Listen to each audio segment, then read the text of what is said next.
You're listening to Amazing Spider-Man Chronicles, episode 68, featuring Amazing Spider-Man number 212 and Uncanny X-Men number 141 from October 1980.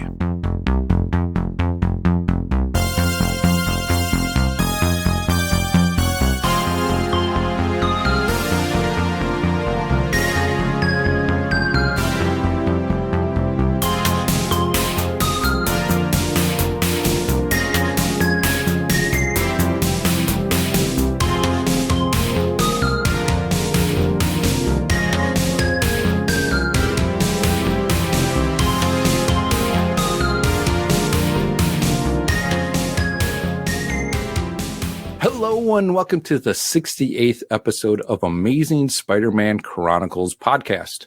I am your host, Pat, aka DJ Chris Tatos. Amazing Spider-Man Chronicles is a podcast that will journal the Amazing Spider-Man comic book issues, read chronologically by the release date, along with another comic from my comic book collection, either in digital, in a trade, or from the many long boxes stashed away in my basement. Each episode, we will provide short recaps, reviews, and ratings of the issues for this release date. The goal is to keep me actively reading through my collection and having fun along the way, talking about them with my friends. And speaking about my friends, you know what? We may be down one friend, Delvin the Dark Web Williams, who won't be with us, but don't let that discourage you from continuing to listen on, because we have my normal friends, and we have my big friends with me here, all that are live in the chat. So we really do appreciate everybody watching us live, and come in, join the LBC family and join us, as you will be a big part of today's show. Let's go ahead and get to the main people joining me today. We got Jared Elbrick, aka Death Pro. Hello, Pat. Being this is our first live show of 2023. I kept up with a little something that you all forgot about for the entirety of 2022, and I want to reveal that the tallies are in, and I won the most Hallies last year. So congratulations to me winning all those Hallies. I am the champion of 2022. Wait a minute. That doesn't compute with my math, because no one kept up with it but me. So I was keeping up on my own. Right here. I was keeping up, even my halfsies. I was keeping up on my halfsy house. You know how many halfsies I had? Is it a lot? Yeah, about half. I just wanted to bring that back in case people forgot that we used to compete for Hallies, like hardcore. I'd forgotten, to be honest. I told them, oh yeah, that was awesome. I was listening to an old Chronicles episode from a couple of years ago just for fun the other day, and we were competitive for those Hallies. I was like, I need to bring that back. Well, maybe somebody else can make that a part of their show. You know, that was all done from Hal Jordan, a great listener of ours and friend. He would listen to every episode and give one of us an award for that episode. Well, yep. Usually me. Sometimes you guys, never Delvin. No, Delvin, I don't think ever got any for some reason. I don't know why. But anyway, so, you know, now that it's 2023, maybe somebody can make another award out there, and you can help us out with that. That'd be fun. We'd truly enjoy it.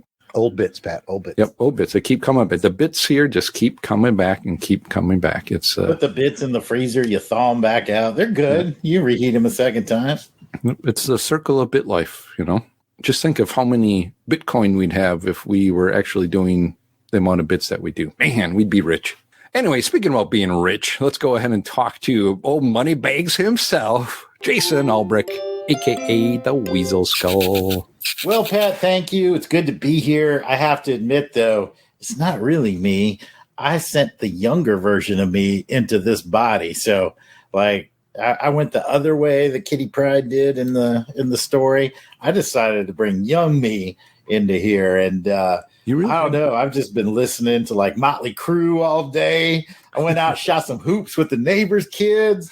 And now I can't move because, unfortunately, my body... So wait. We have a less mature version of Jason. Yeah, that's right. Oh, no. Wow. No, I didn't think about it that way.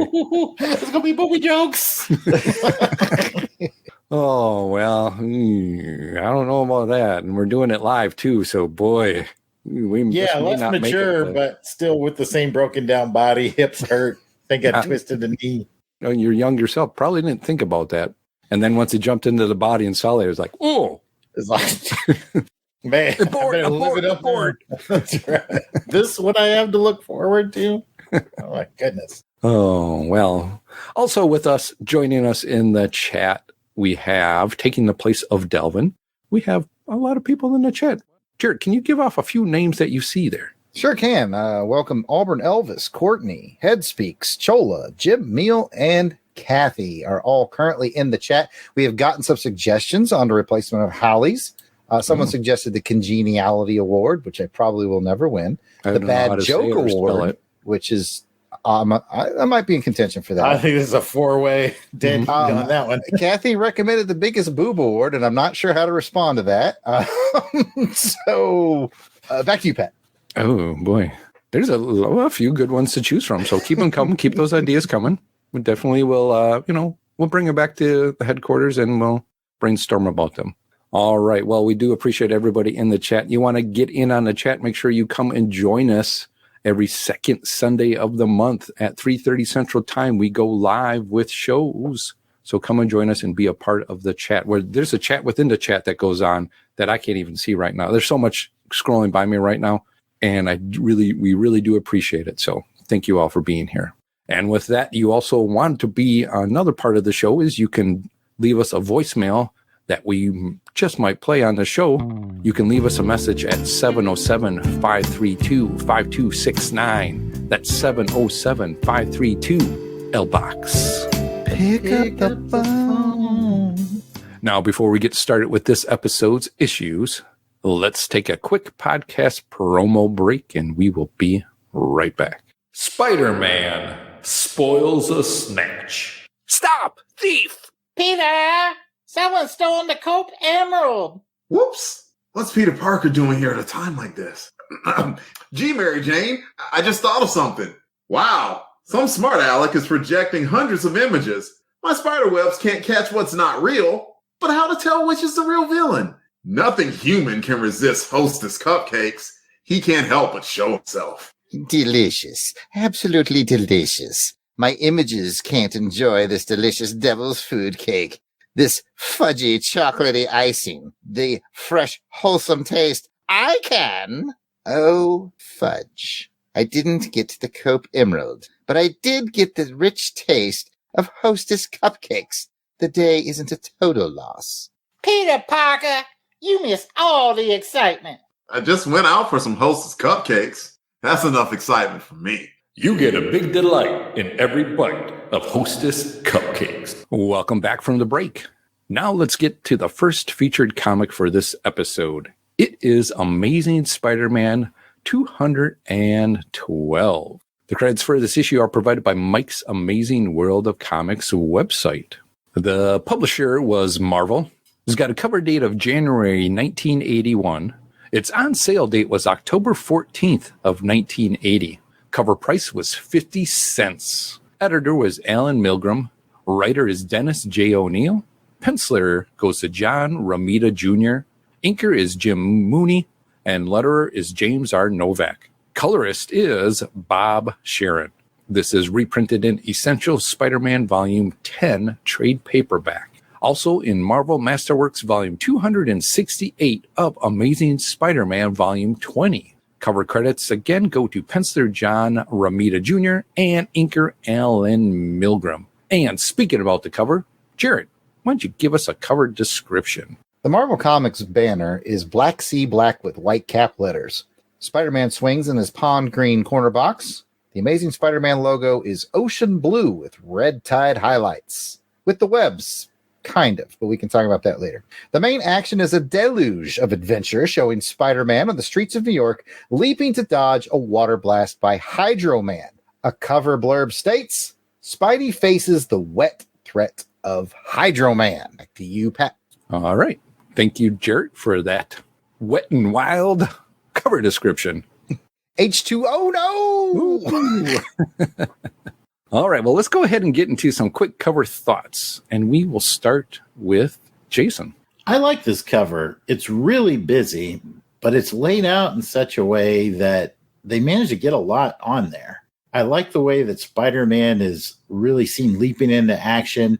the kind of spider sense aura around his head really kind of gives that added layer of menace.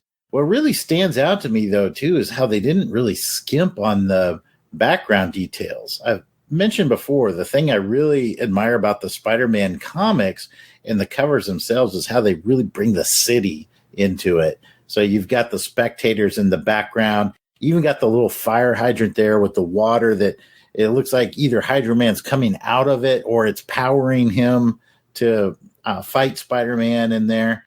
Although a busy cover, well laid out and lots of detail. And I like it, even though it's, maybe a C-level villain on the cover. And you get his butt mainly. But other than that, I like it.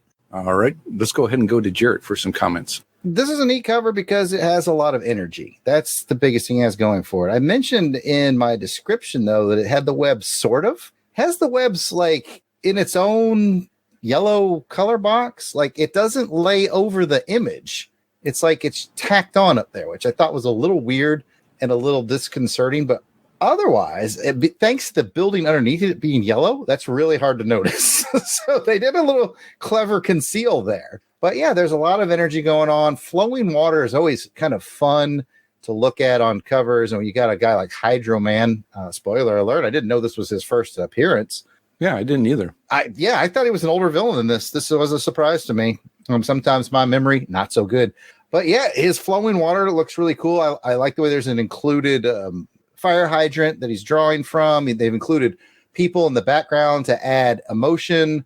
And of course, you know me as the comic book inker that I am. I look at those buildings and I go, that's a lot of time and effort with some rulers, and it pays off because the buildings look really nice. So it's not the greatest cover I've ever seen. I'm a little about the way they kind of pasted over those webs, but it also has a lot going for it as far as energy and adventure. What do you think, Pat?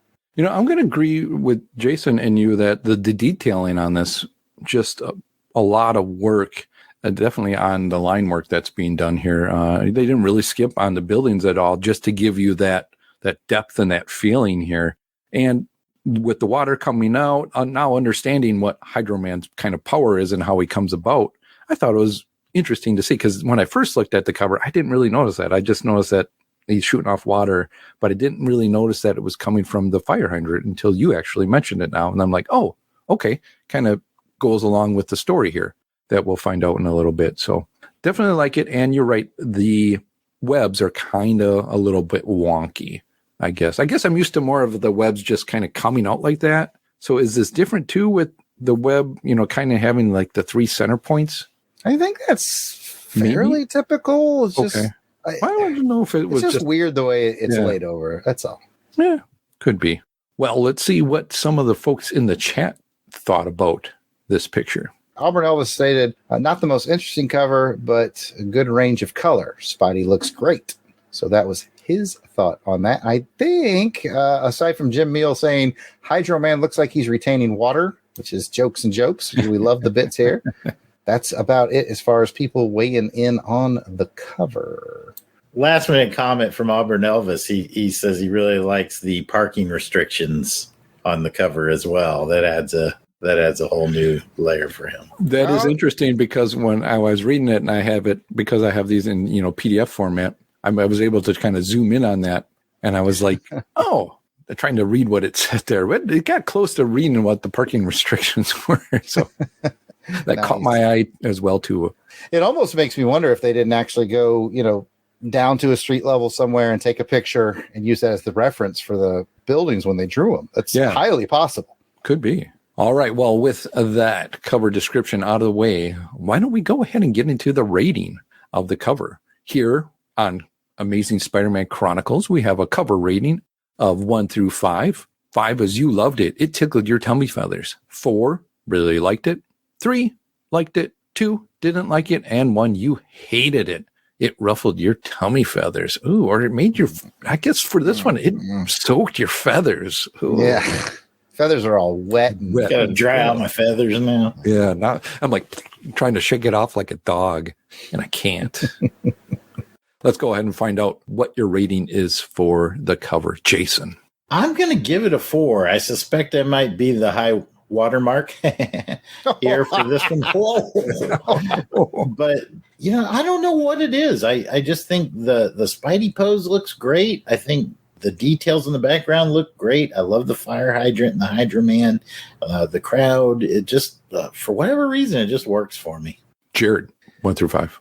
I will give it a very easy 3, maybe even a strong 3, some might say. I missed a comment from Kathy earlier who said she was not a fan of the yellow building into the yellow sky, which is what I was basically talking about that yellow overlay. Yeah. I think if that wasn't a little off-putting as it is, I might have gone to a 4. And I also have to point out that they kind of did that thing where they don't show Hydro Man's face. Like, who is Hydro Man? And you read the book, it's like, he's some guy. Doesn't matter. Doesn't matter one bit. So, yeah, I'm going to give it an easy 3. It's a 3 with a smile on my face. What about you, Pat? I am with you on 3. So it's 2 who guys that are on 3 Island, and Jason is all alone just being a 4 chump. Hey, man. He's not alone. No, that's true. That's true. With a 4. Okay. He's not alone. We got some people in the chat here. Chat. Yeah, you're right. So let's go ahead and roll into the chat and find out what they rate. Head Speaks gives it a 4. Courtney gives it a 5. Auburn Nova says he's giving it a 4, but he bumped it up for those parking sign details, and he's giving it the full 5. I love that. Kathy gives it a 3. Aaron's once again says it's a 4. He said something, but I'm rounding it up because we don't entertain those shenanigans on this channel. Chola gives it a 3, and Jim Meal gives it a 3. So I mean, we got ourselves a good cover here. We do. Anywhere from 3 to 5, and I think that's fair. It really just kind of depends, probably on your love of Hydra Man and your love of the layout. It's a good layout, so certainly it is. Definitely, it's no rakish angle. I would, if this had a rakish angle, then definitely. But I think I like it because it's street level. Yeah, there's an appeal there. You can feel New York City in it, so there's an appeal there. Okay, well, with the cover rating out of the way, it is now time to get to a quick story synopsis, and that will be brought to you by the voice of Delvin. While attending a demonstration in radiology, high school student Peter Parker was bitten by a spider which had accidentally been exposed to radioactive rays. Through a miracle of science, Peter soon found that he had gained the spider's powers and had, in effect, become a human spider, a Spider-Man. Stanley presents The Amazing Spider-Man.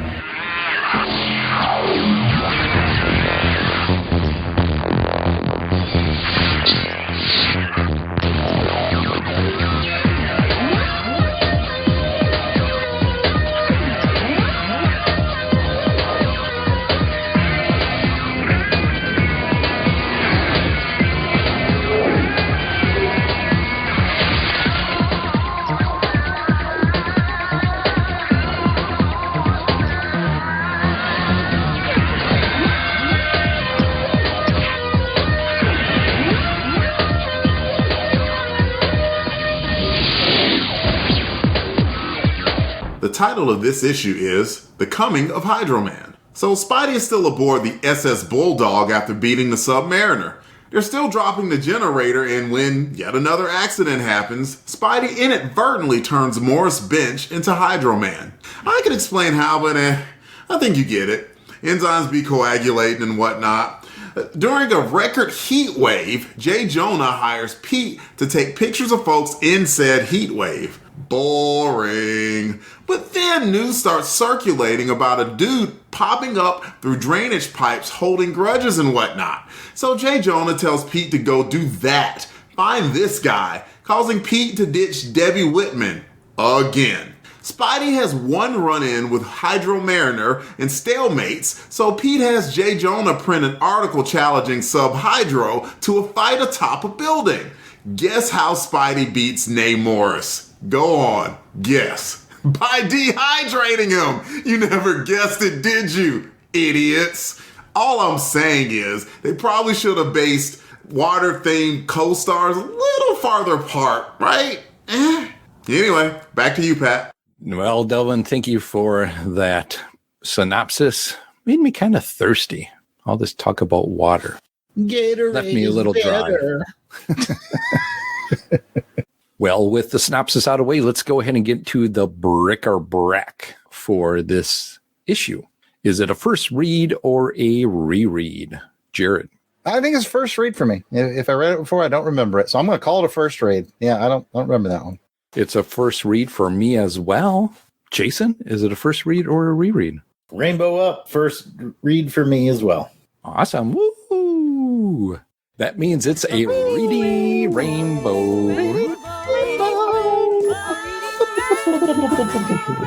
Oh, we did it. Oh, our first rainbow of the new year. I love it. I love it. Let's go ahead and get into some high, lows, or what does. We'll go to Jason. You got a high, low, or what does to start us off for the first round? Well, I think I should state out of the gate that I did enjoy the book. I thought it was an entertaining read. I did understand Hydro Man's motivation as to why he wants some revenge against Spider-Man. Spider-Man is not very good on boats. He's not a great shipmate. So I kind of there. But it gets me to my what the. Like, his plan. Like, was he really like, because he's just going like all around New York City, like in the water tube. He's like popping up on women taking showers and everything. Not Spider-Man, not Spider-Man. This could have gone on all freaking, week, I would think. I haven't done the math, like how many miles of pipes there are and how fast he can travel. But I got to think this is going to take a minute, the way he's going about it. That is true. I think it was kind of an odd plan to go about. But I want to go back to your first comment of, Spider-Man not being a good shipmate. How many villains, has Spider-Man actually caused for himself? For a minute there, I'm like, oh, the stuff got knocked over. But then when you read back again, it's like, oh, he is actually the cause for this guy going overboard. Yeah, he knocked him overboard. No, Spider-Man's heart was in the right place. And he didn't know those guys were over there. But, this is a bit reckless. We'll leave it at that. And I don't know the answer to your question. Like, how many villains or, like that were actually created from, Spider-Man that did he know he created him? Or, he knew it was on the ship, but I don't think he still figured out that it was his fault for knocking him over.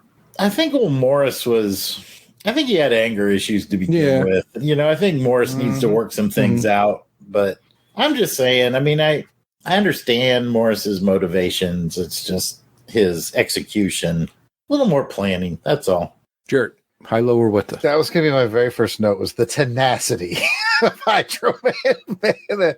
So, I'll let that go since we've discussed it. But okay, so we got a lot of it's Spider-Man's faults. Spider-Man unwittingly knocked this guy off, and he gave the guy superpowers, right?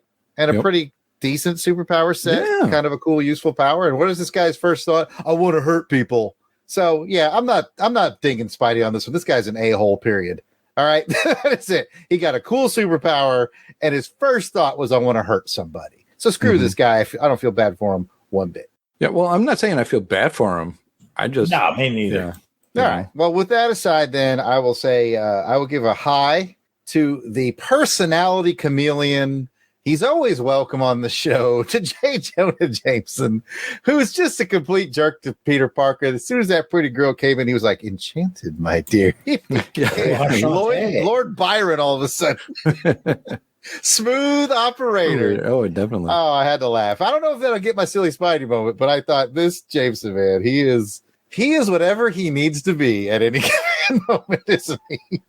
Yeah, we got one chameleon in the Spider-Man Rogues Gallery, but J. Jonah Jameson, he is another chameleon unto himself. Loved it. I love the banter between him and Peter, but that'll just be my high, because we've covered the pure tenacity that is Hydro Man. Definitely. Once we're talking, let's talk about Jonah there and that area. I do love it seeing him, finally getting a hold of Peter, getting him back on. Never skipped a beat on where the relationship was at. And I liked it when Robbie busts into the door and is, oh, hey, Pete. And she's like, welcome back, boom, and let's go ahead and do this. I'm like, oh, wow, I thought it was pretty fun. And Robbie didn't skip a beat either. It's just everybody is getting back to the way it worked and all that. We might need to talk to Robbie about the yellow shirt with red tie combo. I mean, unless you're like the lead manager for the day shift at McDonald's. Yeah. I don't know if that's working. But That's right. It works for Ronald McDonald. But anytime Jonah Jameson is dressed better than Robbie Robertson, I don't like it. I will say, just to tack onto your point, Pat, I also thought it was funny when Jonah says, and just to be clear, it's freelance. No, you know, you're not salaried here. And so to me, that was like typical. Just back to how things were. Yeah, didn't skip a beat there. That is kind of his way of saying I missed you, Pete. It's just, being who he always is. Yeah. All right. Well, now that round one's gone and over with, let's go ahead and get into round two. Jason, do you got another high, low, or what the?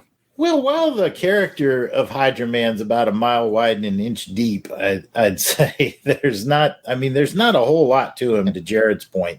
He's just an angry guy that's angry at the world, and we kind of see that in his interaction with his on-again, off-again girlfriend at that bar. I will say that on the page, the action effects of his powers actually look pretty cool. I dug the fight scenes and the action between Spider-Man and Hydra Man. So interesting character as far as the power set goes. Maybe at least coming out of the gate. I don't know how much Hydra Man we're going to see in the future, but not a lot of meat to the character there. But visually pretty cool. So you're saying he's shallow? Oh. I gotta go one more. Okay. Perhaps maybe there is someone in the comments or in our live chat that could maybe give us a little more information on Hydra Man. Does he show up later? Since Delvin's not here and has that, Spider-Man depth, perhaps we have somebody else that can help us out. Jared. Sorry. High, low, or what the? I'm doing a great job of repeating, Jason, because my next major note was how artistically engaging water fights are. You got a lot of places you can go with that. And they used a lot of it. You left your notes out. I clearly left my notes out. So let me skip to the end of the water fight. I think it was a really good Spider-Man, Peter Parker moment when he basically just destroys him. Like he's just gone. And even Spider-Man was like, man, I didn't mean for this to happen. I think he's really worried that he killed him. And because, he's like, man, if you can hear me, man, I wish you the best of luck. It's very Peter Parker. It's very sure. He's still worried about the guy. So, yeah, I liked that. That'll be a high for me. Let off some steam, Morris. I don't think it's like it. He didn't really evaporate him too much. It's just that he powered him down to where he can't, pull himself together again. Yeah, I think we as the readers understand that, but at this point, Peter's never fought this guy before, so Peter's like, what the heck did I just do? Doing that Homer Simpson meme of backing back into the bushes. I just murdered this guy. I don't know.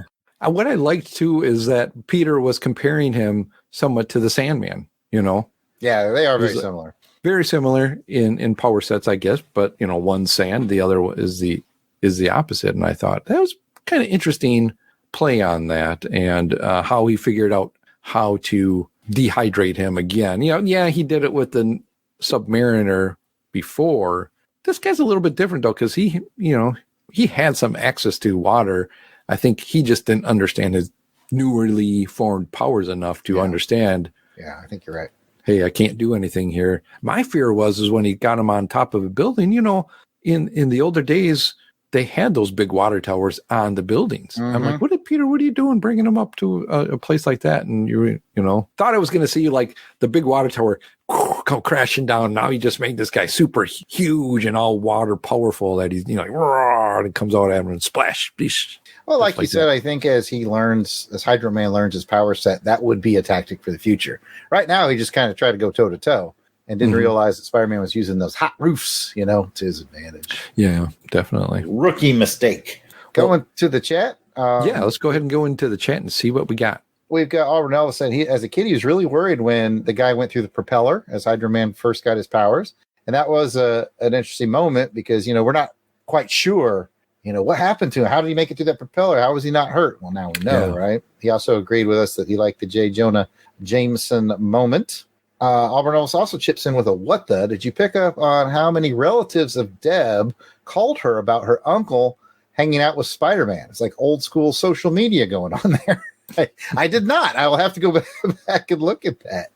Interesting. And Auburn Elvis does say that Hydro Man will team up with Sandman in the future, and it goes interestingly. Oh, okay.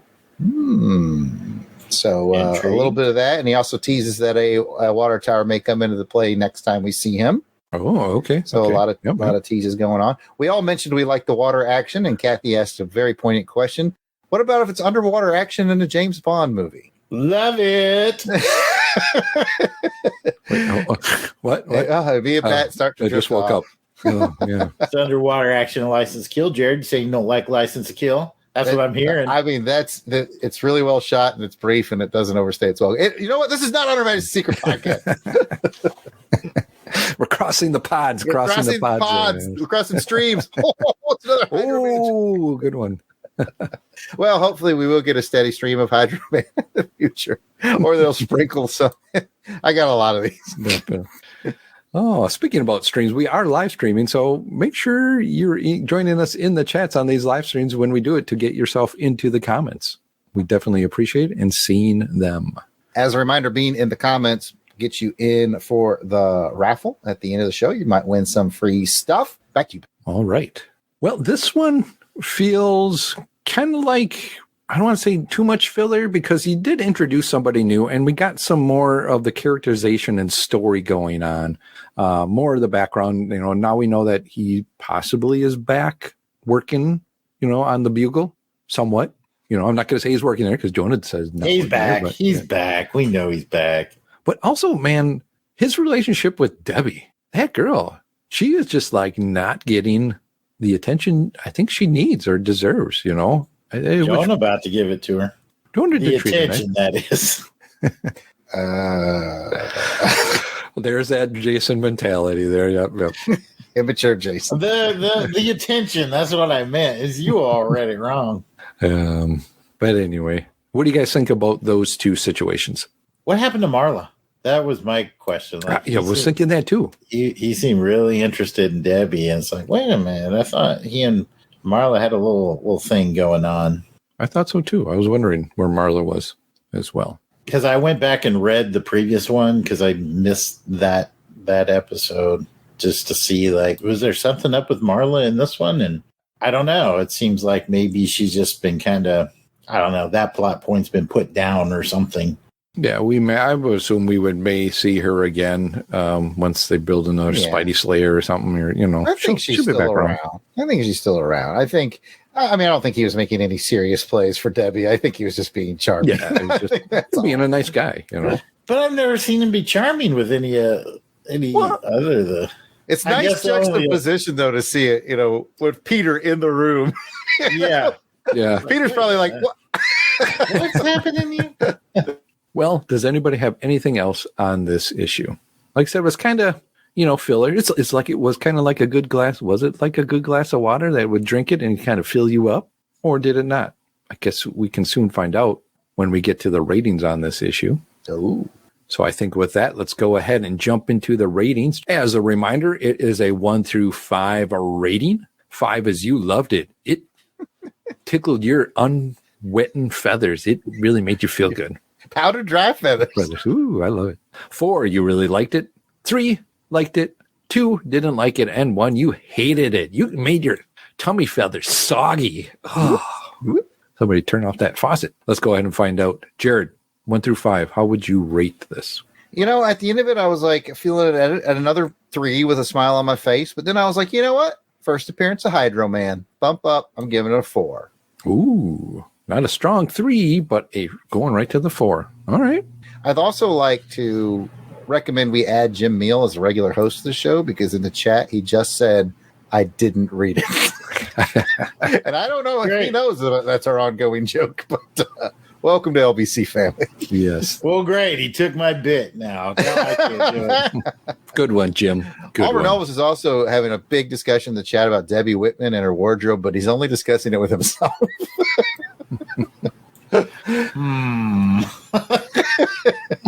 Maybe It's entertaining. I'll give it back. Maybe Albert Elvis, little Jason will join you in that chat later on.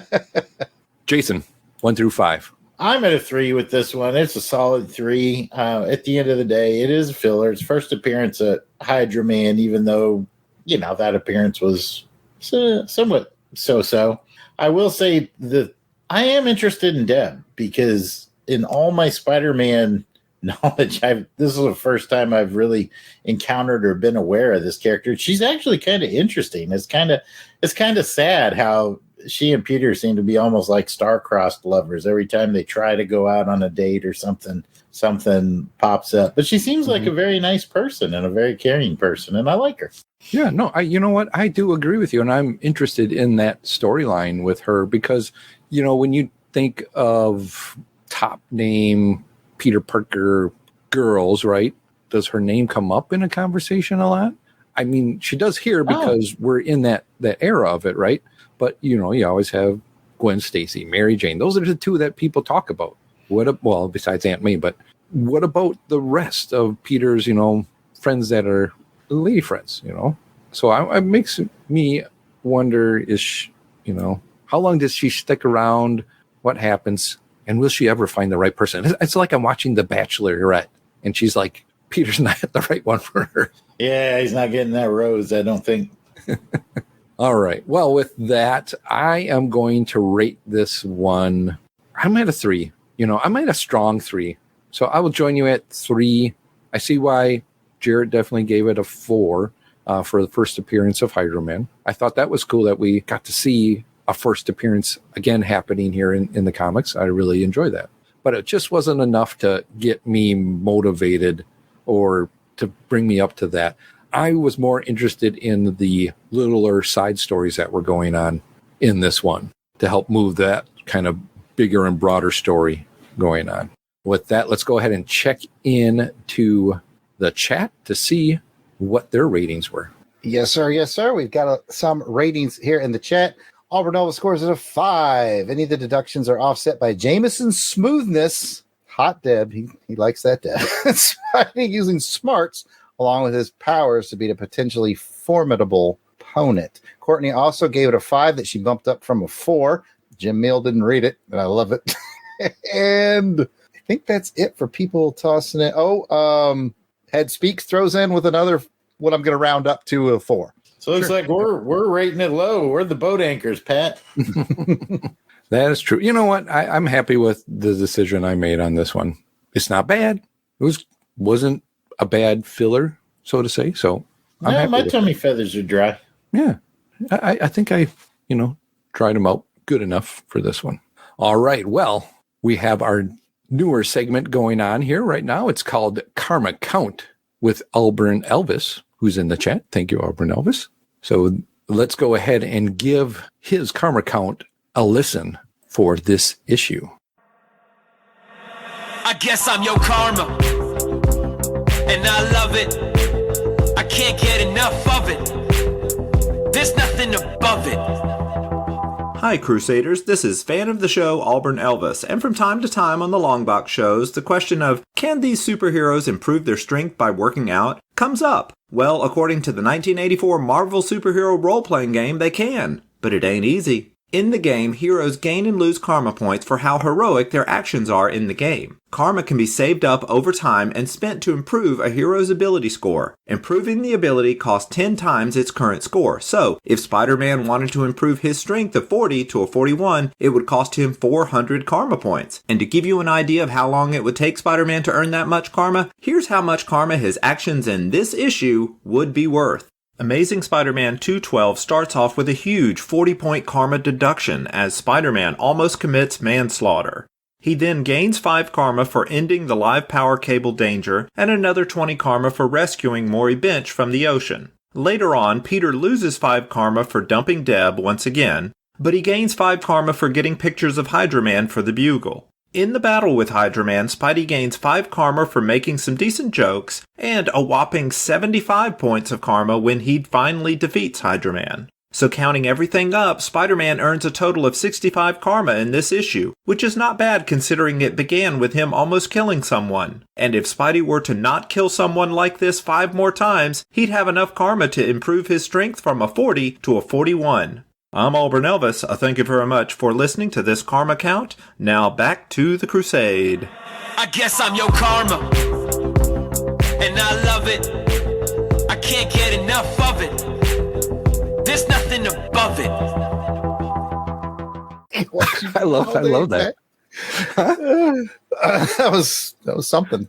It was. I loved it. You know, I couldn't get enough of it. That's a sweet beat.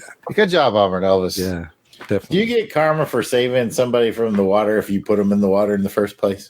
He also said he saved Bench from the ocean, but after getting that power set, I feel like he saved the ocean from Bench. True. So Jared's deep thoughts. There's another one. Deep. If you guys can fathom that. I don't if think we're on the that- same wavelength. I don't think they're in the same league. Oh. they just keep coming. It is Nonstop, flowing. They're nonstop. just flowing. There's like a whole cycle of it. There's like a whole. There. All right. Well, thank you, Auburn Elvis, for your segment, Karma Count. It's a welcome addition to the show. If you want to be like Auburn Elvis and do an addition to the show, all you have to do is become a Patreon member at $75 a month. I tried. You try, yeah. You know what? We still need another segment for the next part of the show as well, too. So, and don't forget, we are looking for the new trophy to replace the Halley. Not that we could replace it, but No, I won, man. I won. Contested. yeah. All right. Well, that's going to bring us to the end of this part of the show. You got a comment or a question? Send us an email at contact@longboxcrusade.com or make a comment on the Twitter, Instagram, or Facebook page. You can also leave us a voicemail that we just might play on the show. Leave us a message at 707-532-5269. That's 707-532-LBOX. Pick up the phone. It was a race to the mute button. We will be right back. Batman Nightcast, a thrilling new podcast from the Fire and Water Podcast Network, hosted by Ryan Daly and Chris Franklin. Nightcast chronicles the Cape Crusaders' adventures in Batman and Detective Comics after Crisis on Infinite Earths. Highlights from this legendary era include Batman number 400, Legends, Mike Barr and Alan Davis, Batman Year 1, Batman Year 2, Max Allan Collins, the new Jason Todd, Millennium, you're not doing this right, let me take over, Alan Grant and Norm Brayfogle. Alan Grant from Jurassic Park. Did you hear me say Norm freaking Brayfogle? Oh yeah, Son of the Demon, The Killing Joke, A Death in the Family, Batman Year 3, A Lonely Place of Dying. Alan Grant, Alan Davis, Max Allan Collins. Why are there so many people named Alan from this era of Batman? The Rise of Tim Drake. Legends of the Dark Knight. And that's just up until 1989. Did anything exciting happen with Batman after that? You'll have to tune in to find out. Batman Nightcast, part of the Fire and Water Podcast Network. Find it on iTunes and at fireandwaterpodcast.com. Oh, we forgot to mention your favorite issue, when Batman fires Dick Grayson. You want to find another co-host? Welcome back from the break. Now let's get to the second featured comic for this episode, which is determined by our Crusader Club members. Club members get to vote on this segment using the online poll only available on the Longbox Crusade page at patreon.com. As always, we want to thank our Crusader Club members for voting to help determine the programming for this show. If you want to get in on the voting and all of the other amazing benefits of being a Crusader Club member, just head on over to patreon.com and search for Longbox Crusade. There you can join us for as little as $1 a month to help determine which each episode's second feature will be. For this episode, the Crusader Club members selected Uncanny X-Men number 141. Woo. The credits for this issue are provided by Mike's Amazing World of Comics website. Publisher was Marvel. It got a cover date of January 1981. Its on-sale date was October 21st, 1980. Cover price was in the club with 50 cents. Editor is Louise Simonson. Writer is Chris S. Claremont. Esquire. Plotter and pencils go to John L. Byrne. Inker is Terry Austin. Letterer is Tom Orzechowski. And we have the coloring bad colorist, Glennis Lee. Ow, ow, ow. We love Glennis. I love it. Yeah, I love Glennis. Man, just the colors are awesome. Anyway, we'll get to that. This is reprinted, and hold on, folks. This is a hefty list of reprints, and everybody probably knows why. You can find this reprinted in Uncanny X-Men in Days of Future Past #1 from 1989, in Greatest Battles of the X-Men trade paperback, Essential X-Men Volume 2 trade paperback, Marvel Collectible Classics X-Men #2, 100 Greatest Marvels of All Time #1, X-Men Days of Future Past trade paperback from 2004, Marvel Masters Volume 90 of the Uncanny X-Men Volume 6 hardcover from 2008, Uncanny X-Men Omnibus Volume 2 hardcover from 2014, and X-Men Epic Collection, The Fate of the Phoenix trade paperback from 2021. So a lot of reprints of this one and where you can find it. So you can also find it on Marvel Unlimited. And we hope you read along with us as we go through reading these ourselves. Cover credits go to penciler John L. Byrne and inker Terry Austin. And speaking about the cover, let's go ahead and get a quick cover thoughts from Jared. The Marvel Comics banner is red with black letters. The orange corner box contains the heads of Wolverine, Colossus, Storm, Kitty Pryde, because I don't like to say Sprite, Nightcrawler, and Angel. The Uncanny X-Men logo is distressed, possibly aged, and it's white with black highlights. The main action is a classic, easily recognizable cover. It shows an aged Wolverine and Kitty Pryde caught in the spotlight, looking very fearful but aggressive. They're cornered. What makes the cover truly intriguing, aside from asking why are they older, is what else is in the spotlight. Huge posters showing the demise of the other X-Men. And I'm going to go through them all for fun on this one. Pat, your assignment is you're going to read all the ones that say slain. And every time you read a slain, I want you to go up an octave in your voice. Jason, you get to read the ones that say apprehended. And I want you to get more British with each time you say apprehended. So I'll say the name of the character. All right. Pat, you got slain. Jason, you're on apprehended. Pat, your voice gets higher as we go. Jason, yours gets more British. Oh, okay. Okay. So I thought I had to say the name of the character. So no, hold on. That's all right. That's all right. I'm going to say, I'll kick it off. I'm going to say Cyclops. You probably want to start at your regular voice because it's going to get pretty high. All right, that's what I'm thinking. Yeah. All right. Cyclops. Slain. Colossus. Apprehended. Storm. Apprehended.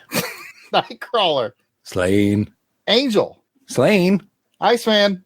Expired. This guy's slain. Got to say it higher. Slain. Beast. Slain. High. I need it higher. Oh, slain. Sprite. There you go. Sprite. Apprehended. Magneto. Apprehended, oi. I think that's Scarlet Witch for you, Pat. Slain. I think that's Havoc for you, Jason. Shoot, I used my best one. I thought I was done. Come on. Apprehended, oi. And Banshee. Slain. There we go. You brought it home. Oh, man. Good job, team. I like doing the expired. Expired. Just like that commercial. Expired. Like I'm going through. Nobody on here says expired. Too bad. That was doing his own rules. Yeah. He doesn't read good. All right. Well, with that, let's go ahead and get into some quick cover thoughts. And we'll go to Jason. What's your thoughts on this cover?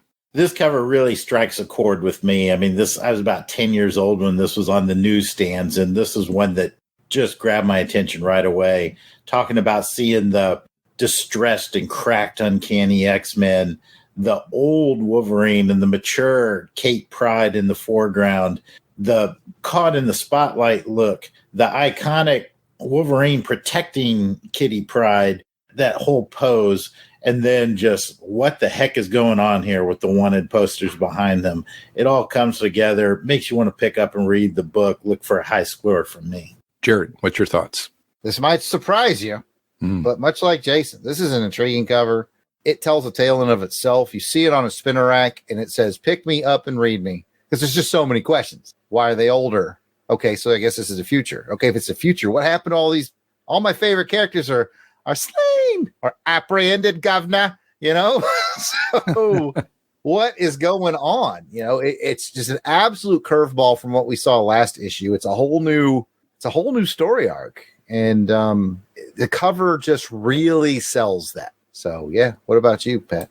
Yeah, I am definitely feeling what you're saying here. When you saw this cover, and I was surprised after we got done reading the one before, I thought, oh, maybe there'd be a few more issues before we get into it. But no, it's just like, bam, we're into this cover. And you're right away, it just because of how iconic this cover is and what it does. But it really pinpoints it all, and I think that spotlight just centering it on what's happening, and you see older Wolverine, and just there's a lot going on this cover, pencil wise and inking wise and color wise. I think it all just gels right together for me. What do we have in the chat? All right, in the chat we have Albernell says it's a good cover, but are we really supposed to believe the Sentinels take the time to print up giant wanted posters like that? Maybe. They're not really wanted, too. They're slain. Slain. Sorry, couldn't get them. Apprehended. Jim Beal says it's a great cover. It has been homaged many times, and that is correct. Auburn Elvis says he will give it up for the coloring and inking tricks used here to show where the spotlight ends, and he hopes I mentioned that. I didn't, but he is correct. They are using some thin and thick inking techniques to show brighter light features. So that's a good catch by Auburn Elvis. And I think that we just have, general good thoughts about it. We had a deep thought in there about who is to the left of Havoc on the bottom row. And all you can see is RIS in their name. And my best guess was Christopher Robin from the 100 Acre Wood has been slain. I'm going to guess Polaris. That's a good guess. She's next to Havoc and ends in RIS. I like that, Jason. Good. Good guess. Good guess. It's not as funny as Christopher Robin, but it works. Christopher Robin doesn't even work. Come on. He's got RIS in his name. I guess. All right. You know what I like too is right by Magneto, you have like another poster or something that's there, and it has, Byrne and Austin's name, kind of like. Yeah, poking out. Yeah, I thought that was cool. Where they definitely made it part of the image. So yeah, it seems like everybody in the chat's big on this cover. I think everybody here is big on this cover. I think we're gonna get some good scores. Yeah, definitely. Well, with that, let's go ahead and get into the cover rating for this issue. Again, it's a 1 through 5 rating on the LBC. 5 is you loved it. It gave you a ring to swing from. 4, you really liked it. 3, liked it. 2, didn't like it. And 1, you hated it. It turned you into a baby. Apprehended. People in the chat, go ahead and get us your numbers as we go through the team here. And we will start with Jason, 1 through 5. Well, gentlemen, I think this is going to be my first 5 of 2023. Our criteria is, would you hang it on your wall? Absolutely. This is iconic. This is well drawn, and just, enough said. 5 from me. Jarrett. I'm going to join him. I'm giving it a 5. Ooh. Yeah, it's the Pantheon of X-Men covers. It's awesome. Delvin's not here. I'm quite certain he would have gone with 5 because he does literally have this framed and hanging on his wall. Mm-hmm. I can't remember if I bought it for him or not, but I got to say, I've seen it in that frame hanging on his wall before, and it looks really good. Yeah. So, yeah, I've seen it framed and hanging on a wall, and it's a great look. So I can't do anything lower than a 5. Does he have the issue, or is it the? It's like a blown up, redone poster, cool. Nice. I'm starting to think I might remember where I got it. I think I remember, but anyways, it looks good, and it's an absolute 5. So Pat, bring it home, and I'll let you know what people in the chat have got when you're done. All right. Well, for us here at the LBC, I'm going to say everybody get up now, because 1, 2, 3, 4, 5 will make you get down now. Gotta get down. Yeah, this is definitely a 5. If I could hang it on a poster like Delvin, I would. So maybe next time I know Delvin's, I might grab that and bring it back for mine. Yeah, good thinking. What did the folks in the chat have to? All right, we got Head Speaks giving it a 6. I don't I don't know that's new, but I'll give it to him. Sure. Yeah. Well, Jim Meals got it at a 5. Says iconic. Kathy's got it at a 4. Chola's got it as a 5. Albernell says I give it a 4, bumped up to a 5 for the color and the inking. Of course, I mentioned Delvin gives this one a 5, and Auburn Elvis declares it a 5 party. Oh, okay. And he did. Delvin did clarify. It was not from me. It was from our mutual friend and Crusaders Club member Ezra Gallo. Okay. Gave this as a wedding gift. I remember now because he got that, and I got the marriage of the Fantastic Four, Reed and Sue. Both very nice prints. That's where I've seen it before. That's why I know what it looks like unframed. So yeah, got to give props to Ezra on that one, and Delvin's got it in this bronze colored frame. But this cover looks amazing on Delvin as well. Oh, very. So anyway, he gives it a 5. Very cool. All right. Well, with the cover description and rating out of the way, let's head on over to Jason to give us a story synopsis. Cyclops, Storm, Banshee, Nightcrawler, Wolverine, Colossus, Children of the Atom, students of Charles Xavier, mutants, feared and hated by the world they have sworn to protect. These are the strangest heroes of all. These are the X-Men. Stan Lee presents the Uncanny X-Men.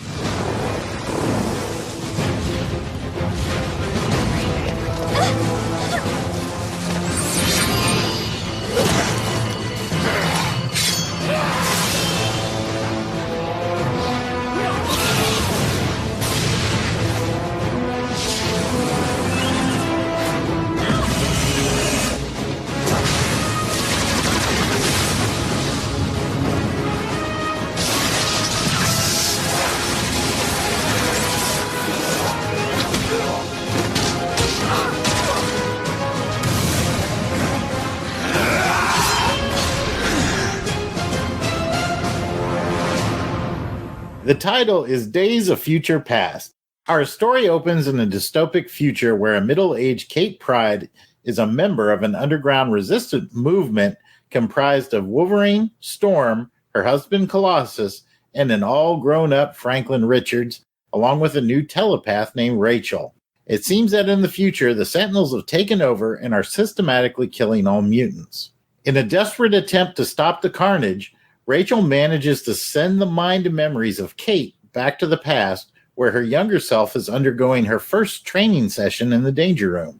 Now in her younger form, Kate manages to convince the team that the 0 point for this deranged future revolves around the murder of Senator Kelly, a leader in mutant opposition. In order to prevent this fate from coming to pass, the team must prevent his assassination. Meanwhile, in the future, Wolverine leads his resistance fighters in a last-ditch attempt to destroy the main Sentinel facility. The group is discovered by a patrolling group of automatons, and after a fierce battle, the mutants are victorious, but at the cost of the life of Franklin. In the issue's cliffhanger conclusion, our current-day heroes and Kate travel to Washington, D.C. to square off against the would-be assassins, Mystique and her new Brotherhood of Evil Mutants. Will our heroes be able to save Senator Kelly?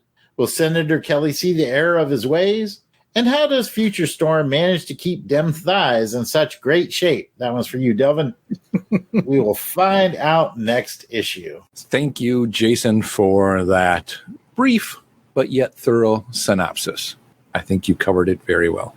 With that, let's go ahead and find out, was it a first read or a reread as we get into the bric-a-brac? Jared, first read or a reread? I'm going to need Jason to weigh in and let me know. I feel like this was laying around when we were kids and I read it. If we owned it when we were kids, then it's a reread. If Jason didn't get it until later in life, then it's a first read. So this is all hinging on Jason. I feel like I've read it, but am I just conflating memories with the movie? Because there's similarities here with the movie. Oh, yeah. So, Jason, did we own it as kids? I don't think we owned it as kids. I can kind of remember when I started buying X-Men, and it started a little bit later after this one, like in the, maybe even like in the 180s when I really started purchasing X-Men. Okay. So I don't think we did. I think at this point I was still pretty much buying Star Wars and Indiana Jones. Okay, so probably a first read then for me, Pat. I don't think it's going to matter. I really don't, but it doesn't. No. First read for me, Pat. believe it or not, it's a first read for me as well too. You know, you hear the stories, you kind of know the stories now that you've seen the movie, but it was a first read for me, actually reading it from cover to the end of it. So with that, Jason, first read or a reread? Sorry, fellas, this is a reread for me. I've read this one several times. It's one of my favorites. All right. Well, I'd be interested. Delvin, was this a first read or a reread? Let us know in the chat. With that, let's go ahead and get into some rounds of high, lows, or what does. And we'll go to Jarrett for your first high, low, or what the. Interested to hear what you think on this one, Jarrett, because, you know, knowing that you're not the most avid. Not the most avid X-Men fan. Yeah, but, you know, this where you at on this story? Just interested. Well, Pat, let's start with some basics here. All right. First of all, I finished it. So it was minimum of a 2, right? You know that going into before we even get to the scoring. But 2, yay! Minimum. We'll see where I end up scoring it. No, geez, I can easily do highs. It's a compelling story. It's something different we haven't seen before, yet it brings it back to the team we are familiar with by the end. It starts with that cover of making us ask questions, and then it launches us right into this dystopic future, and we have a bazillion other questions that are kind of slowly getting answered. We're filling in the blanks. So it's a really good read. I didn't think it was still a little overly wordy, but not to the level that I would complain about in the past. So I think he told it a little more briskly, and that's a broad brush high, I know, for the first one. I'll be more specific in round 2, but just to give you a feeling where I'm at, Pat, I'm feeling good on this one. All right. I see your gauge slowly moving up here. Just moving up on this issue. Moving on up. Yep, definitely. Moving on up to the future side. I want to address something in the chat. Kathy says I need someone to send it to me first so I can read it.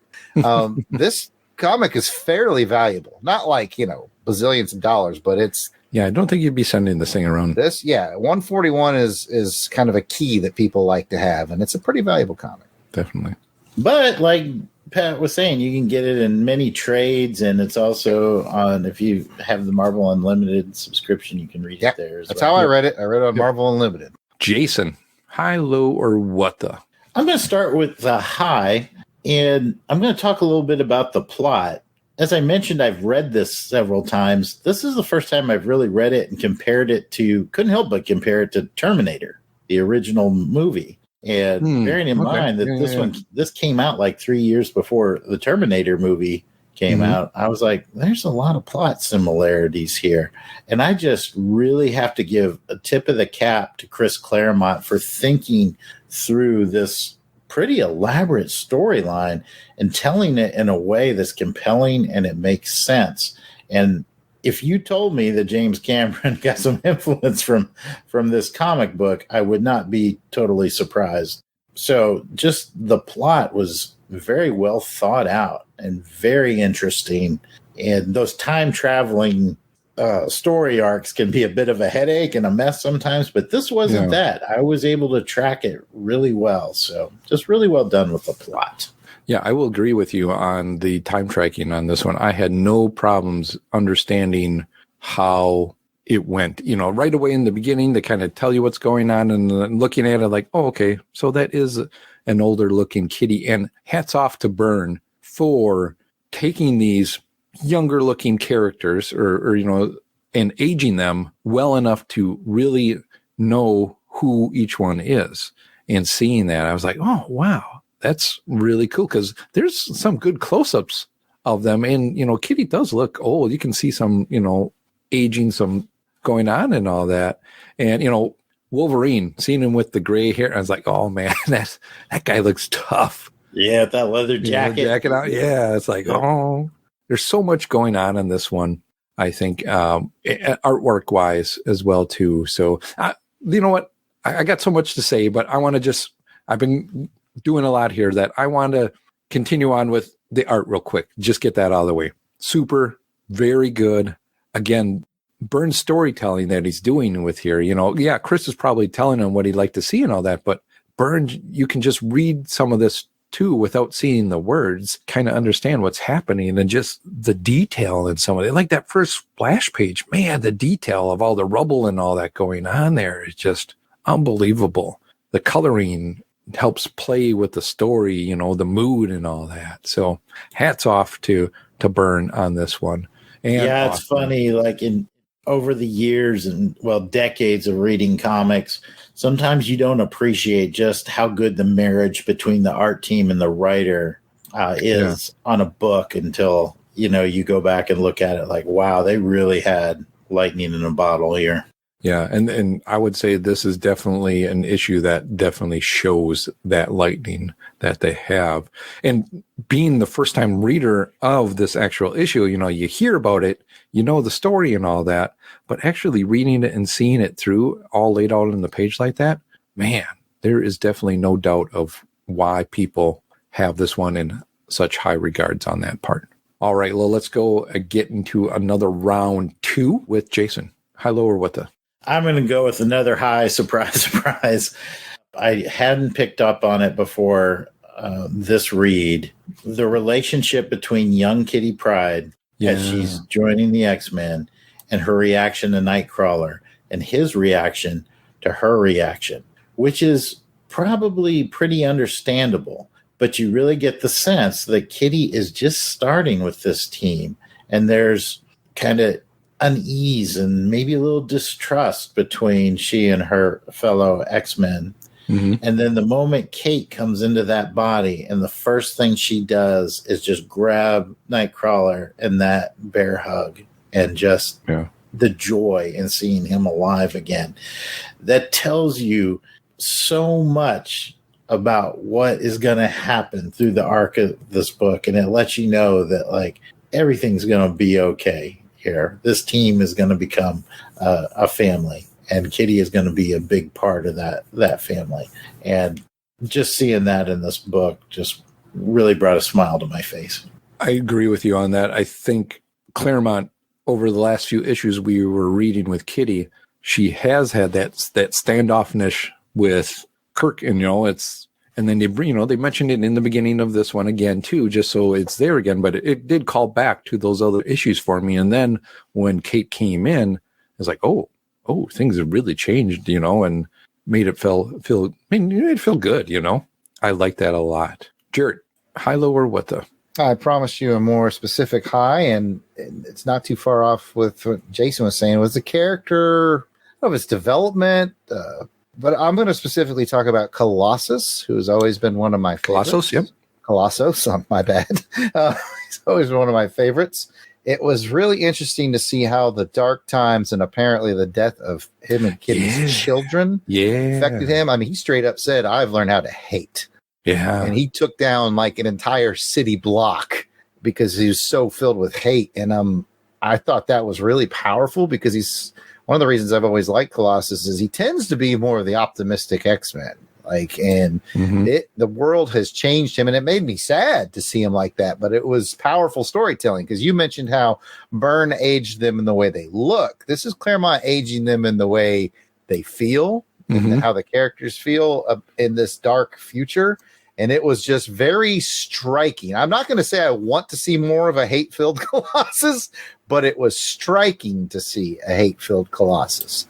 And just to understand probably how powerful he can be, that he's not letting that in the other fights that he's not letting that anger just totally out, because that, whatever he's doing to beat somebody up, that ain't all his full level of power. I've always thought, and that maybe that's why I always liked him too, is like he's never, I haven't read enough X-Men to ever see him truly unleashed. And I feel like if he does, he can get to like Hulk levels of destruction. Yeah.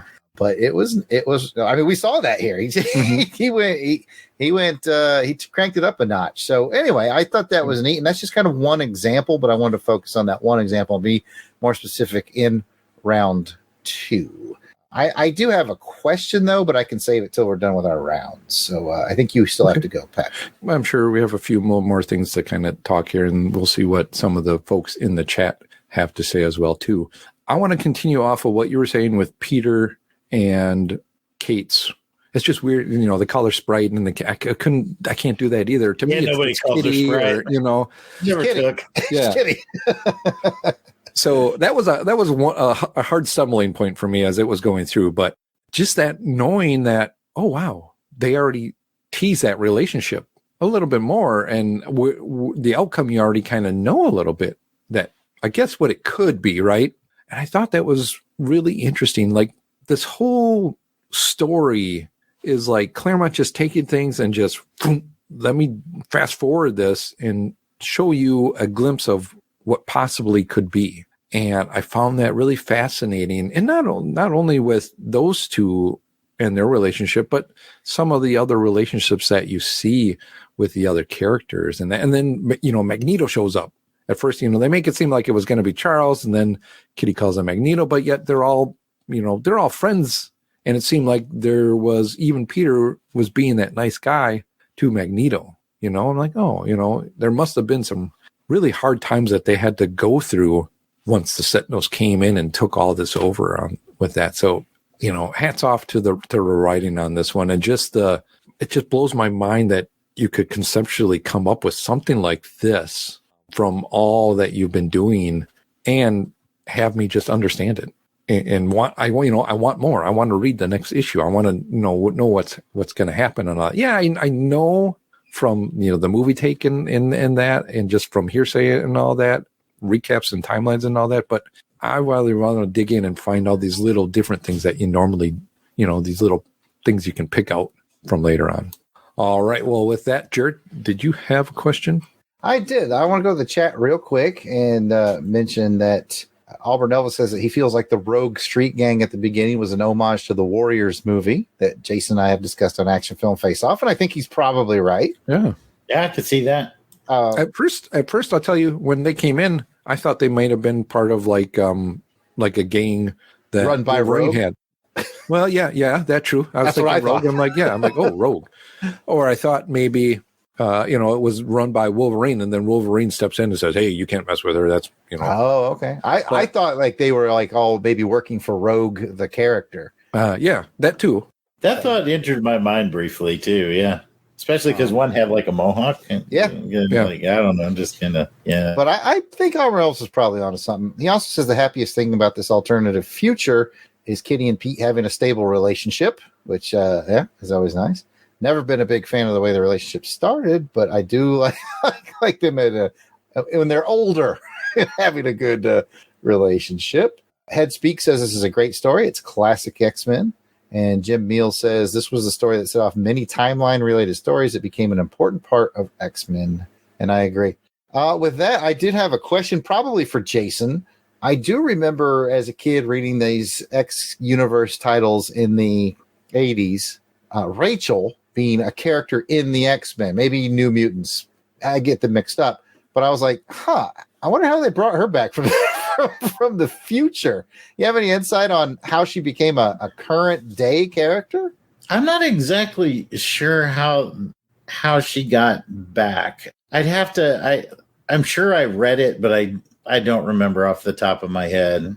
I mean, Auburn Elvis in the chat says that she comes through the time stream. Yeah, I remember. Yeah, her coming through the time stream. I remember because she was at one point in time like she was referred to as like a hound or a hunter, and her job, because she was telepathic, was to hunt mutants, and so she carried a lot of guilt with her about that, and so there were a lot of story elements that were tied to that, but I don't remember specifically how she got back. Maybe it'll be covered in the next issue. I don't know. Well, all right. Because I don't think they really even identify who she is. I think this may actually be an early or the first appearance. I suspect it may be in this book, because I was kind of wondering the same thing. So sorry, I know that's a little bit anticlimactic, but I don't remember the specifics on how she gets back. That's all right. We will definitely find out for sure. And I think, I'm just going to throw in some more other thoughts I had on this one real quick is, with Rachel, that was another character, that we see. And then you see, the new Brotherhood of Mutants as well, too, I thought was really cool to see that, and how they kind of called each one out a little bit. I really like that too. And I liked Blob. I'll get the phrase right. They get along about as well as the members of Cobra. Yeah.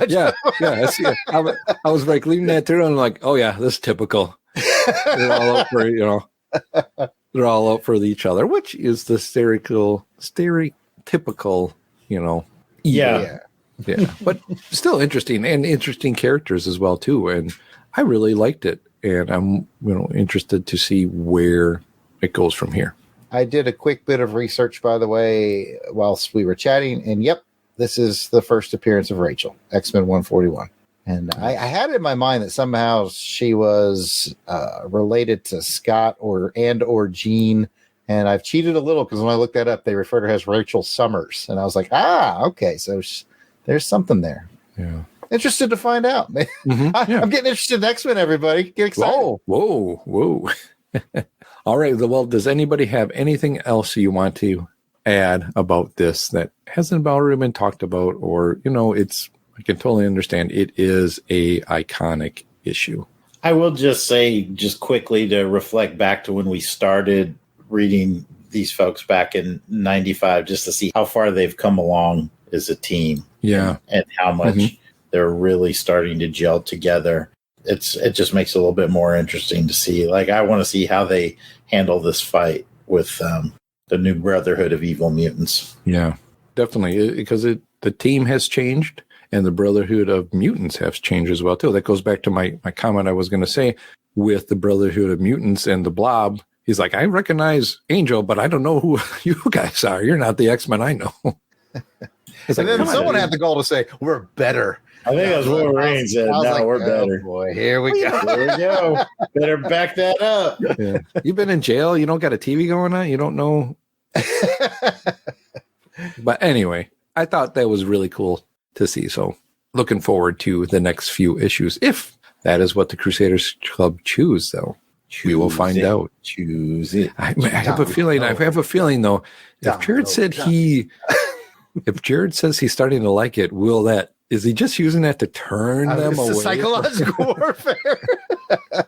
Don't be duped by Jared's. All right. Well, with that, let's go ahead and get into our rating for this. Oh, wait. You know what? We really skipped over a lot. We didn't do a silly Spidey moment. No, we didn't. I didn't know if we were still doing silly Spider moments. I totally skipped over that, man. Replace that. I had a silly Spider moment, but I was like, I think we can blame this on Auburn Elvis and the Karma Count. Yeah.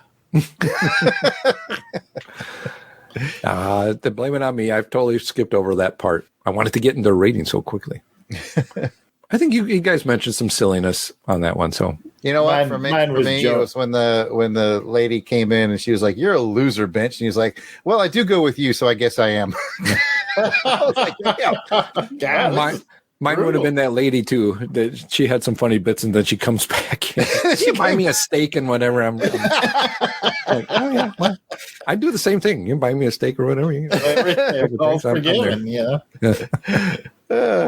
All right. Well, let's go ahead and find out who went the extra mile in this issue.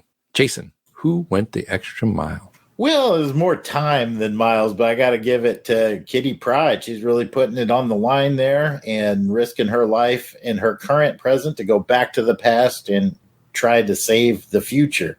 Whew. Say that 3 times fast. I'm dizzy right now just thinking about it. Jared, who is the extra mile in this one?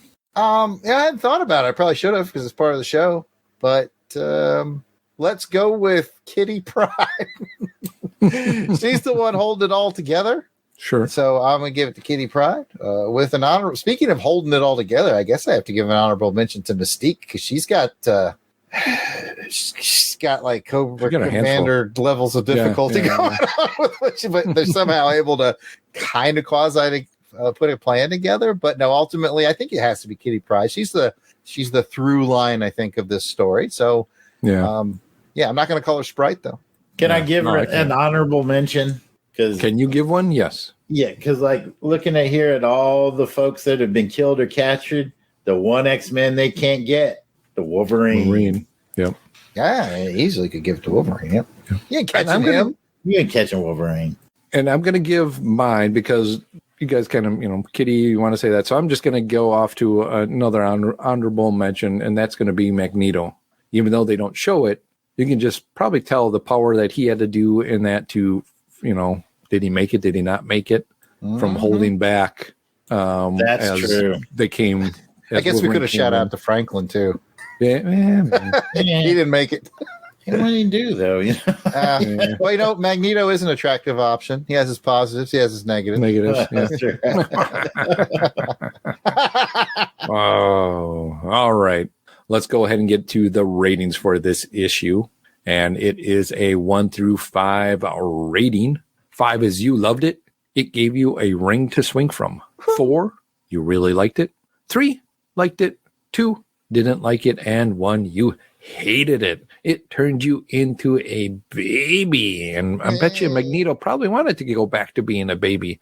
Let's start the bar with Jared. Oh, here we go. Let's get it over with. Let me say this. 4. Boom, boom. For the first time, I'm going to give an X-Men book a 5. It's a 5. It has a perfect cover. It has perfect art throughout. That's all we need for today, everybody. Thank you for coming. It has a compelling storyline. This is the first issue of X-Men that I have read that has lived up, in my opinion, strictly my opinion, has lived up to its billing. Wow. It wasn't overly wordy. It was brisk. It was interesting. No. I'm in at a 5. Let me ask you this. Because you're saying that it lived up to the wording and all that, is it because you've read the prior stuff before that helped build that? Maybe so. I mean, it's not going to sound flattering, but like I've been so annoyed by things in the past, and I get to this one because like we saw the death of Jean Grey, and that was just so wordy and cumbersome, and she had such a. Remember, my big complaint was she had an unceremonious death. It was so random. Shot in the back by a laser. Yeah, it's like a random laser shot. Like what? Maybe so, Pat. I can't say for sure. All I know is perfect cover, perfect art, good pacing, which has been my biggest complaint with Claremont. Mm-hmm. All right. I think the man is a creative genius, but I don't think I oftentimes think he lacks in execution. And here it all came together. So perfect 5 for me. I love to hear that score. So, Jason, where are you on the scale? I can't come in under my brother. So Jason's like, I give it a 3. No, in all seriousness, Jared hit all the high notes. It's a great plot. Jared's absolutely right. Chris can overstay his welcome sometimes on some of these story arcs. He doesn't do that, in my opinion, in this entire story arc. It's very lean, but very compelling. Well thought out plot. Beautiful artwork. Great pacing. It's a classic. It's a 5. Well, I am agreeing with what both of you said. There's nothing more I can add to this. We've all said a lot about it. So it's going to be a 1, 2, 3, 4, 5. Make you get down now. Get on now. Ooh, this is 5, man. This is... does everything for you in this one. From the chat, Delvin says he's driving and listening, and he said Jared giving the 5 almost made me faint. So safety first, Delvin. Yep. Eyes on the road. Hands at 10 and 2. 10 and 2. No, man, it finally all came together. Yeah. Every bit of it. This is you guys know better than me, but I'm going to say it from Jared's point of view. This is Claremont and Byrne at the peak of their powers, right? I was thinking about that. This is them really gelling together at this moment. Let's see what those in the chat gave. Got you covered. It's a lot of 5s. We got Head Speaks at a 5, Jim Meal at a 5, Auburn Elvis at a 5, Delvin possibly in an automobile accident. I'm going to assume he also gives it a 5. And the 5-car pile up. Wishing him the best. Just for some additional info, our behind-the-scenes reporter. Auburn Elvis is going to be like that weatherman, like at the Weather Channel, when they cut to him and he's out in the storm, just like reporting. He's interviewing the storm. He's out there. He said, I read how Rachel got into the 616 timeline. Kitty's mind comes back to her timeline, and even though Kate stopped the assassination, the future still exists. So Rachel uses her powers to send her whole body and mind through the time stream. Thanks for spoiling it, Auburn Elvis. I would say spoiler, but I don't understand how that. It's a very Claremontian thing, apparently, that we're going to see in the future. But that's all in the past. All right. Oh, ooh. That's all just water under the bridge. Oh, wait. and, I'm making it. well, yeah. Kathy also Anyway. says she has not read it. Someday, Kathy. Someday.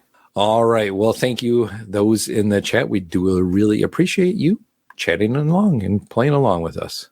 So that'll bring this part to the end of the show. You got a comment or a question, send us an email at contact@longboxcrusade.com or make a comment on the Twitter, Instagram, or Facebook page. You can also give us a call and leave a voice message that we might play on the show later on in the show. After we get through all the comments, there's a spot for voicemail, and we would love to continue to add more messages to the show. Just leave us a message by calling 707-532-5269. That is 707-532-LBOX. Pick up the phone, governor. Ring it, dang it. Ring it, dang it. That's for you. Flame. We will be right back.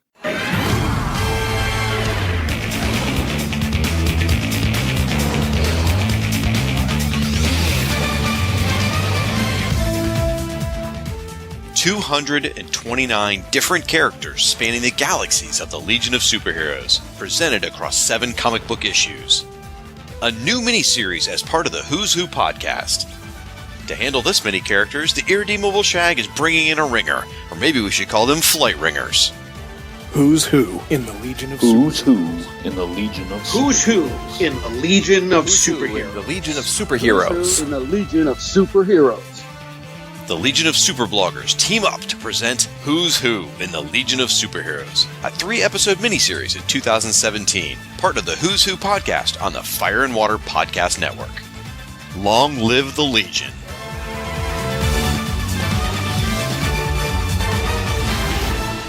Welcome back from the break. Let's get into the feedback part of the show where we share your comments, emails, questions, shares, all that stuff in a segment called Crusader Comments.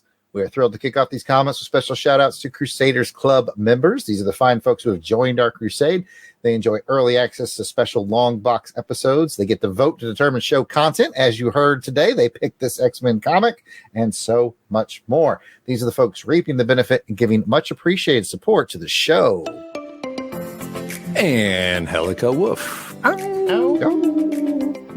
Auburn Elvis. Bill Beer. Blast it or stash it. Braxton Underwood. Captain Entropy. Clinton Robinson. Dave Collins. Battle Wagon. Ezra Gallo. Great gift giver. Gerald Green. Jason Lady. Jason Keene. Jeremy L. Jim Jarman. I hope you like Jim Jarman too. Jim Meal. Joe Thomas. John Watson. Josh Strickland. Candace Ward. Captivating Kathy Bright, the MVP. Mark Ross, a.k.a. Cluck Trent. Maxwell Traver. Michael Wagner. Miranda W. P.D. Devons. Paul Hicks. Rick from Jeff and Rick Present. Rob Morgan. Ryan Daly. Samantha Maney. Sean Urbanski. Spidey 67. Steve Cronin. Spreadsheets. Tim Price. Tony Pennington. And Toronto Cop. If we miss anyone on the list, we apologize. Keep in mind we record these episodes well in advance of release, so if you're a recent edition, we will add you soon. Just no worries about it. You can always send an email to contact@longboxcrusade.com.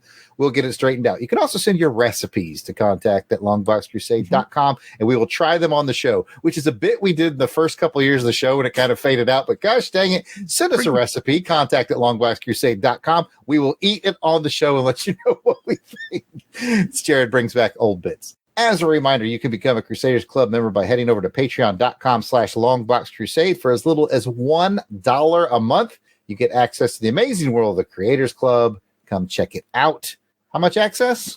Well, Jared, you can get all the access. All the access. Like, you know, some people just say some. Mm-hmm. Some people say most of the access, but no. Oh, it's all the access.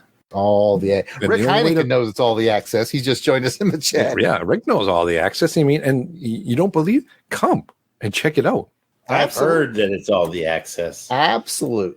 You know what? In these tough times, if you don't have $1 a month, we understand that too. How about just giving us a good, favorable review on your favorite podcast platform or on YouTube? Maybe go check out and see some of these podcasts we've posted on YouTube. Give them a thumbs up, write a comment. Man, that's really appreciated. All right, let's get into our shares and our retweets from Amazing Spider-Man Chronicles episode 65, where we were in July of 1980 looking at Amazing Spider-Man number 209 and X-Men 138. These are the folks who did the share or the retweet, spread that word. So go ahead, Pat. I'm just laughing at Rick's chat in the comment. That's true. That's part of all the access, really. It is. Rick said you even get a bed with a cat at Weasel Skull's house. That's true. That's true. How many folks do we have in this chat now? Like 8? Yeah, there we go. I've got enough for everybody can have a cat. There we go. You get a cat. You get a cat. Everybody gets a cat. Meow. You're all winners. Meow. Anyway, Pat, kick off this shared retweet list for us. And just as a reminder, for all those out there who are doing the likes and the thumbs up, we love you. The list just got really long, and we're really happy about that. So we're just reading the people who share and retweet now and really spreading the word, but we still love you folks who are giving us likes. So who are those shares and retweets people, Pat? Well, I'm going to start us off with Fam Film Fridays podcast. All right, I'll follow it up with Days of High Adventure podcast. Between the Pages blog. A relatively geeky podcast network. The Bat Pod. Max Reads Comics. And the one, the only, the Dame Deborah Smith. Ah, yes. Feel warm and fulfilled inside now. All right, we got an email from Crusaders Club member Captain Entropy. And that's in regards to X-Men number 138. And more specifically, Comics for Courage. Captain Entropy writes, Gents, I wrote the email below on the Saturday after Thanksgiving. And I thought I'd send it, but it was stuck in my outbox. So we've been waiting on this one. It's emails from future past. All right. Here's hoping late is truly better than never. Happy New Year. And then he goes on to say, Crusaders, thanks for another fun episode of Amazing Spider-Man Chronicles. Regarding X-Men number 138, this was my third X-Men comic, so I really needed the history lesson, and I really enjoyed it. It was 1980, so I was fine with all those words. I think all comics writers were wannabe novelists back then. And now they're wannabe screenwriters.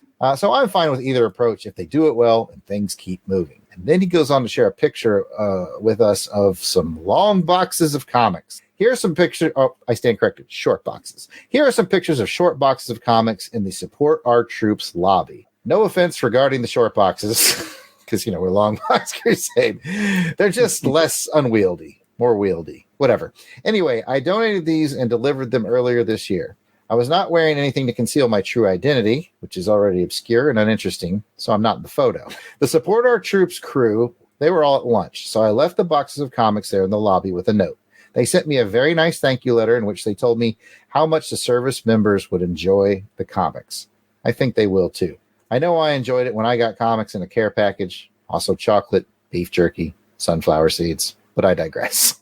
I have to switch my food thoughts to game snacks and prep to watch the big game this afternoon. I have a feeling some of you might be doing the same. I wish you all the best of luck. You know how I'll sign off, even though I know you'll never say it on air. I don't know why he would say that, because he signs off with War Eagle. I'm pretty sure that's what that says. Yeah. War Eagle. That's the way I read it. I'm with him on that. Signed Captain Entropy. So I think that is truly awesome. I saw at least 4 long boxes of comics sitting in the Support Our Troops lobby. He hand-delivered them. That's a cause we've championed since the beginning of Long Box Crusade. Yeah, so really appreciate it. Yes, thank you. He brought up something in the PS that I've kind of been meaning to address. We still play the Long Box Crusade advertisement on the show a lot. They've actually changed their address since the one we have on the promo. Yeah. I'm certain if you send it the one on the promo, it's going to get forwarded. But if you're into it, if you're listening to this, you want to be part of the Comics for Courage initiative, where basically you send in the comics you don't want to folks downrange military people. Jason and I can both attest that receiving comics and care packages is awesome. It is. When you're downrange, please send them to Support Our Troops. And if you hear our promo, just know that you can always just go Google the Support Our Troops address, and they may have a new one. Just send it there. we'd really appreciate it. So thank you, Captain Entropy, for doing your part. Thank you, Captain. Really, yeah, that is awesome to see. Very, very cool. I mean, there's going to be a lot of happy soldiers, sailors, airmen out there getting these comics. That makes my heart swell, much like the Grinch at the end of the cartoon. I don't want to say, when speaking about Comics to Courage too, we do have Professor Allen does also provide Comics to Courage, and and we may have forgotten that in the past, so we want to thank Professor Allen too for doing that. Yeah, I think he's donated multiple times. Yes. Okay, let's get into the comments from episode 65, and let's see what people were writing in. Go ahead, take the first one, Pat. All right, well, I'll take this one from Auburn Elvis himself. And he goes, ILOLs when you mentioned how many inkers that Spider-Man issue had, because my first recollection was, isn't that the dark/over-inked issue? It felt like they were adding extra ink to it, not to have to draw/color as much. And D-Ray's Apple comment was spot on, though. Hashtag Spider-Woman. Yeah, there were. Remember that one? There was like a bunch of inkers on that. Yeah, there was. Definitely. All right, Jason, what you got? Well, the next one is from Tim Price, the pod crasher himself, and he's replying to our at Longbox Crusade, and it looks like also to you, Pat, and a few others. He says, "What the? Calypso debuted in Amazing Spider-Man 209? I had no idea. That alone made this issue worth reading. But yes, the art is pretty great. For the McFarlane Spider-Man series, Pat might be remembering the gruesome hallucinations Spidey had of Kraven or of Calypso in her Cravenish garb." And that's the one I remember. Yeah, I think that's what I was thinking. In that book, yeah. Mm-hmm. Yeah. I think we were all shocked to find out that Calypso's first appearance was in Spidey 209. I was, yeah. I always thought it was an adjectiveless Spider-Man 1. Mm-hmm. Who knew? Not a lot of people, apparently. I got to give a bad shout out to the send-in from Sean Urbanski, who said, this is at Yard Sale Artist reviewing X-Men number 138, and he used the image from the movie Night Shift, where Michael Keaton's looking at a picture of Henry Winkler's girlfriend, and he says, "Nice frame." So, the joke is not lost on me, Sean. That was very, very funny. I cracked up wholeheartedly. I'll take another one from Scott O'Neill, and Scott says they kicked Cyclops off the team because he won the $3,000 Toys R Us shopping spree and only filled up one duffel bag worth of stuff, right? Oh, man, that's a good one. All right, and I guess the last one here is from Ben Stower. I hope I'm saying that right. And he says, the X-Men Classic reprint of 138 was my first introduction to the X-Men as a 10-year-old, and boy, howdy, was I ever hooked after that. I know the feeling, Ben. You read that first X-Men one, and you get hooked. Absolutely. Thank you to everybody who made comments. We do love hearing that so much. And, of course, we also love hearing voicemails. 707-532-5269, 707-532-LONGBOX, or just pick up the phone. LONGBOX. Pick up the phone. You know what to do. All right? Leave us a voice. Thank you to everyone for those likes, shares, retweets, follows, comments, man. We just appreciate your friendship and spreading the word about all of our podcasts. And we just really like the family we've built around us. Definitely. Thank you all. And that's the show. Be sure to check out the website longboxcrusade.com, where posts will be made for journaling this crusade. I want to give a big thank you to Jared, Jason, and Delvin from the chat, along with everybody else in the live chat with us today. Thank you all for being here. It means so much for us. We really do appreciate your support and the conversations that you have in the chat. It's great to see. But before we go, let's find out where the listeners can find us on the internet. Jason? You can find me at Weasel Skull on Twitter or at Jason Albrick on Facebook and Instagram. Jared? I'm at Yard Sale Artist, Twitter, Facebook, Instagram. It's all at Yard Sale Artist, and you can check out my wares at www.theyardsaleartist.com. Back to you, Pat. And I am at Christatos01. And if you want to interact with us via live chat, like the chat today, and be entered in to win some free stuff on our live raffles, join us on our next episode of Doing It live stream on YouTube. And that's the second Sunday of every month at 3:30 p.m. Central Time. check out the Longbox Crusade on YouTube and make sure you're hitting that subscribe button. And also make sure you're please hitting that like button and making some comments in the comments below. We really do appreciate it and helps boost us on the YouTube. Click the like button and then comment with, I liked it. I liked it. Ooh, there you go. Thank you for listening, and we hope you enjoyed this episode of Amazing Spider-Man Chronicles. You got a comment or a question, email us at contact@longboxcrusade.com or leave a comment on the Longbox Crusade Facebook, Instagram, or Twitter page, all at Longbox Crusade. Until next time, take care, and please join us on the next episode as we continue on the crusade to Read them all.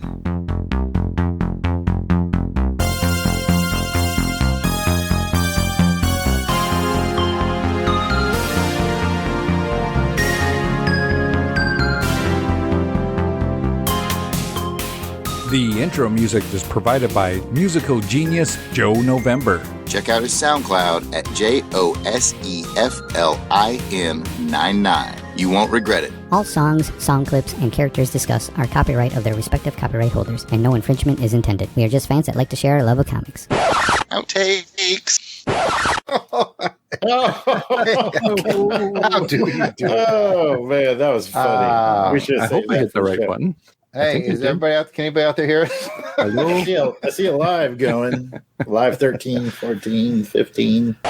If you're not subscribed, go ahead and subscribe, but definitely hit the like button. I've been doing a lot of studying on YouTube algorithm, and it's all about the likes. It's all about the likes and the comments, man. So likes and comments will get us the algorithm to push us up and help present our videos to others, people that are out there looking. I mean, as you scroll through stuff. So even if you just think our show is like a piece of poop, then click the like button. I like it. Yeah. Like it. That's like a piece of poop. Like, and then just think to yourself, a piece of poop. I'm looking at you, Jim Meal. Yeah, I see you. Jim, we need you to like that. Jim, are you liking us? I hate sounding needy.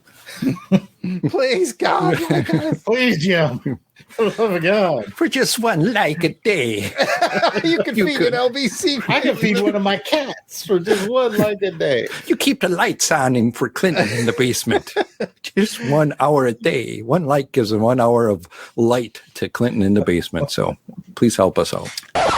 All right. Scripts up, pants down. Let's not mess around any further. Time to mess around. Let's podcast. Woo, woo. Have to come off the 2 claps. All right.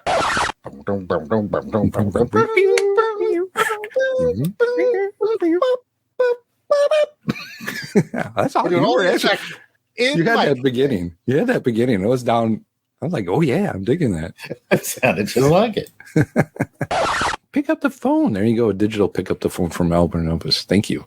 Love it. If you want to just call us and leave a voice message that just says pick up the phone, we'll take that. That's right. We can make a big. Or if you call and leave a message that's just Yo Joe. Remember, we'll always add Yo Joes to our G.I. Joe podcast at the end. So you can do that. Or you could call and say, I picked up the phone. Let's head on over to Jason to give us a story synopsis. Quite a lot going on in this one, folks. I tried to keep it brief. Here we go. And that's why I didn't say short synopsis. I appreciate that. I noticed you edited yourself. You know, it looked shorter on the email when I sent it to you. Bum, bum, bum, bum, bum, bum, bum. That's funny. Okay.